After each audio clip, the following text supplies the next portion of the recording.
On the morning of September 11th, 2001, the world awoke to a new era.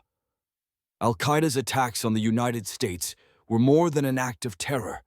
They were a declaration that a small group of extremists, born in the mountains of Afghanistan and financed from across the Middle East, could challenge the world's greatest power.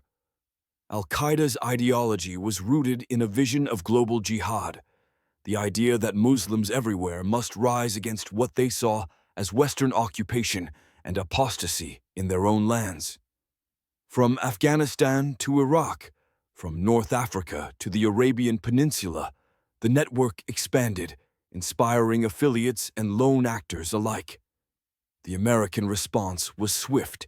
The invasion of Afghanistan toppled the Taliban regime that sheltered bin Laden. Yet the war on terror, launched with the promise of eliminating extremism, soon spread across borders. In Iraq, the U.S. invasion in 2003 created a vacuum that would give birth to an even deadlier force. From the ruins of Iraq emerged Al-Qaeda in Iraq, led by Abu Musab al-Zarqawi. His group pioneered brutal tactics, mass bombings, sectarian killings, beheadings, turning Iraq into a blood-soaked battlefield. Even after Zarqawi's death in 2006, the seeds he planted grew into something larger and far more dangerous. In 2014, the world witnessed the rise of ISIS, the so-called Islamic State. From the chaos of Syria's civil war and Iraq's instability, the group carved out a territory the size of Britain.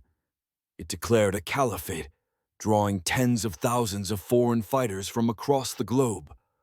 For a moment, it seemed the Middle East had slipped back into the darkest chapters of history. The response was a global coalition. The United States, Europe, Russia, Iran, and local force like the Kurds joined in an unlikely alignment.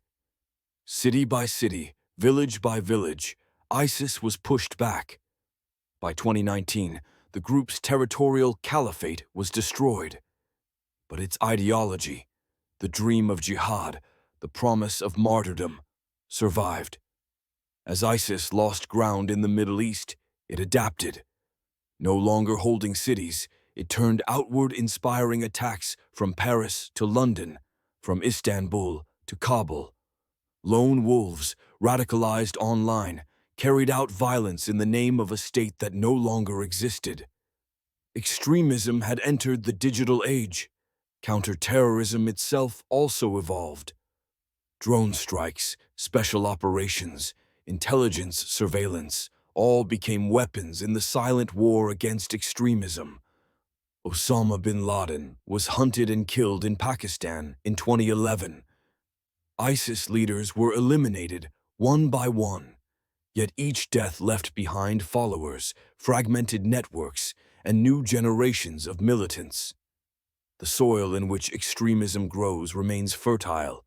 Failed states, sectarian wars, economic despair, and authoritarian repression continue to push young men and women toward radical movements.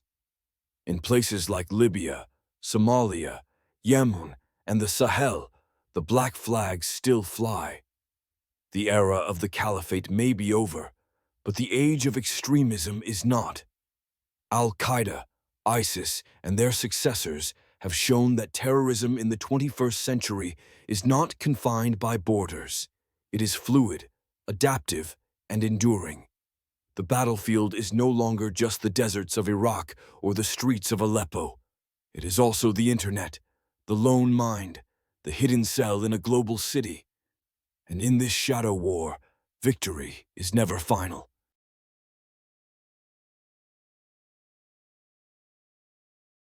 The Undercover Journal.